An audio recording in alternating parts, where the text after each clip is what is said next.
Meus irmãos e minhas irmãs, paz e bem. Tenham todos um bom dia, um dia abençoado por Deus, que seja um tempo de graça, que nós possamos nos preparar bem para celebrar a Páscoa da Ressurreição. Na antífona da entrada de hoje, a vós, Senhor, minha oração dirijo, no tempo em que me ouvis. Respondei-me, ó Deus, com a largueza de vossa misericórdia e com a verdade de vossa salvação.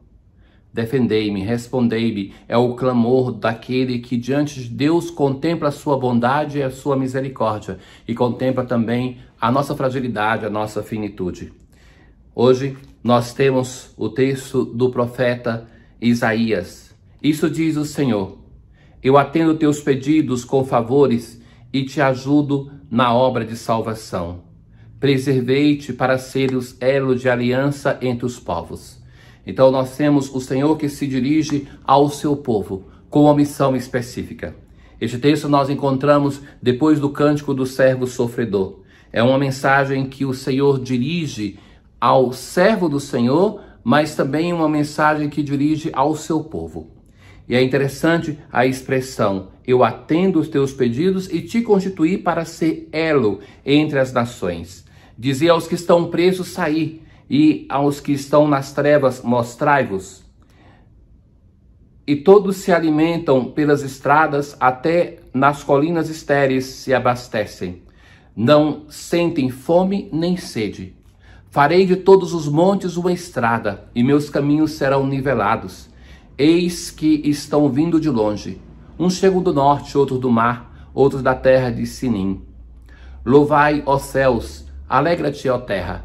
Ou seja, o profeta anuncia que Deus está conclamando todo o povo de Israel, mas não só, os povos vizinhos, todos os montes, todos os fenômenos da natureza, o céu, a terra, as montanhas, fazer ressoar o louvor, porque o Senhor consola o seu povo e se compadece dos pobres. Disse Sião: o Senhor abandonou-me, o Senhor esqueceu-se de mim.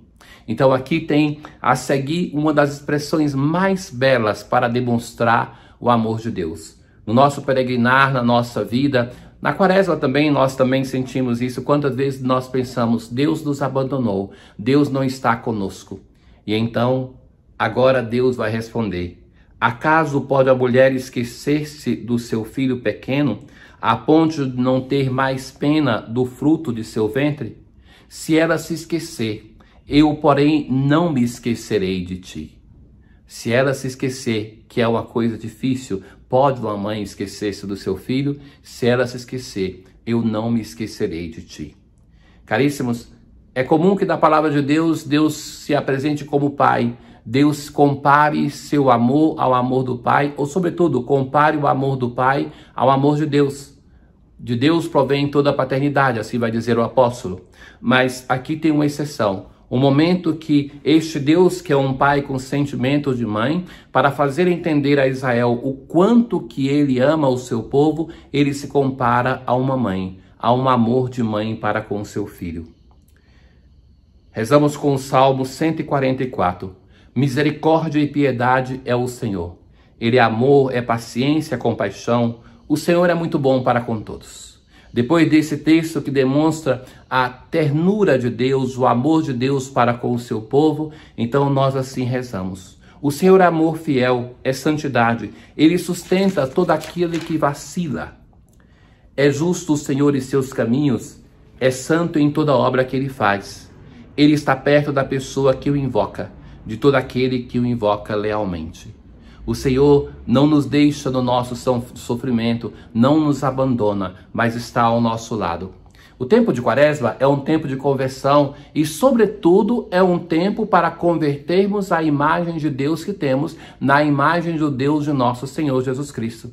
É um momento de nós refletirmos que nós muitas vezes não temos uma bela imagem do nosso Deus. Não é assim que muitas vezes com facilidade atribuímos a Deus todos os nossos problemas? Não é assim que, quando estamos vivendo um tempo de guerra, que muitas pessoas de fé já se perguntaram por que Deus está fazendo isso, por que Deus está permitindo isso? Onde está Deus? A pergunta que nas grandes guerras se fez tantas vezes à humanidade, e que a pergunta fundamental é: onde está o ser humano? Aonde está o ser humano, imagem e semelhança de Deus? O que está fazendo o ser humano quando move essas guerras desenfreadas, destruidoras contra nações e, sobretudo, sofre os inocentes? Na aclamação ao evangelho de hoje, eu sou a ressurreição, eu sou a vida. Quem crê em mim, ainda que morra, viverá. Hoje e amanhã no evangelho, nós temos um texto muito interessante. No Evangelho de São João, uma simulação de um processo na qual Jesus se defende antes mesmo da sua morte. E aqui o apóstolo buscou responder às questões que os primeiros cristãos eram acusados contra a pessoa de Jesus.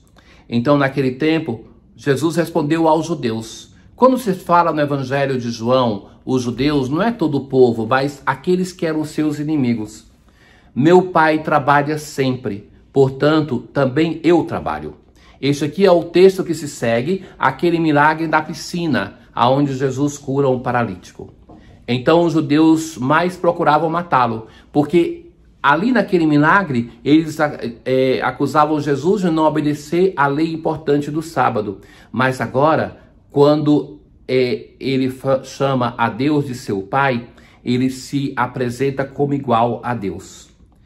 Então, Jesus continua a dizer, em verdade vos digo, o Filho não pode fazer nada por si mesmo, mas ele faz por causa da ligação com o Pai. Então, Jesus defende a sua ligação com o Pai. O Pai ama o Filho e lhe mostra tudo o que ele mesmo faz. Assim como o Pai ressuscita os mortos e lhe dá a vida, o Filho também dá a vida. Jesus se apresenta como o doador da vida. Aquele que é o Senhor da vida, o tema que é muito frequente desde o prólogo do Evangelho de São João. É Ele o Senhor que dá a vida. Ele deu ao Filho o poder de julgar. Então o Senhor é aquele que dá a vida e Jesus vai dizer assim, o Pai não julga, mas é o Filho que recebe do Pai o poder de julgar. Quem não honra o Filho também não honra o Pai que o enviou. De fato, Jesus é para nós a revelação de Deus, aonde Deus definitivamente quer nos dizer quem Ele é. Se nós não reconhecemos o Filho, não vamos também nunca, jamais reconhecer o Pai.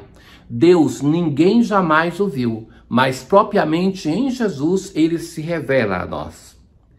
Em verdade vos digo, quem ouve a minha palavra e crê naquele que me enviou, possui a vida eterna. Então, a experiência da vida eterna é essa, é a fé na palavra de Jesus, é escutar a palavra de Deus através da palavra dos seus filhos. Já chegou a hora em que os mortos ouvirão a voz do Filho de Deus e os que a ouvirem viverão. Então, aquele que vive e ouve a palavra de Deus, a escuta e a pratica, não passa pela experiência da morte, mas aquele que morre, ouvindo a palavra de Jesus, vai viver. Como o Pai possui a vida em si mesmo, do mesmo modo concedeu ao Filho possuir a vida em si mesmo.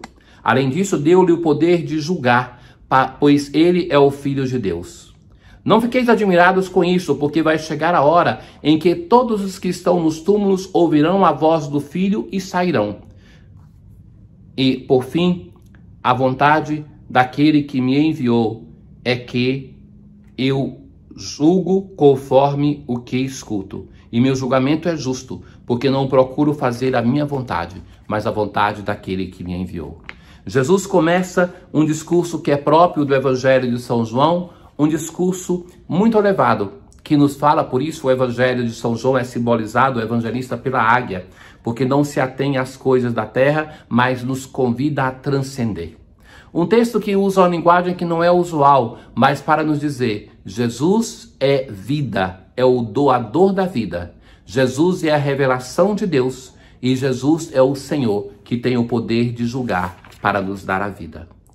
Meus irmãos caríssimos, hoje a oração nós assim dizemos, ó Deus, que recompensais os méritos dos justos e perdoais aos pecadores que fazem penitência.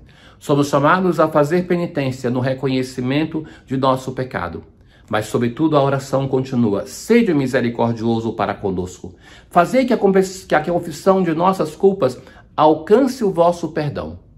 Então, por duas vezes fala da nossa fragilidade, do nosso pecado, mas também fala de misericórdia, de perdão, para que nós possamos viver esse tempo de conversão. O Senhor esteja convosco, Ele está no meio de nós. Abençoe-vos o Deus Todo-Poderoso, o Pai, o Filho e o Espírito Santo. Paz.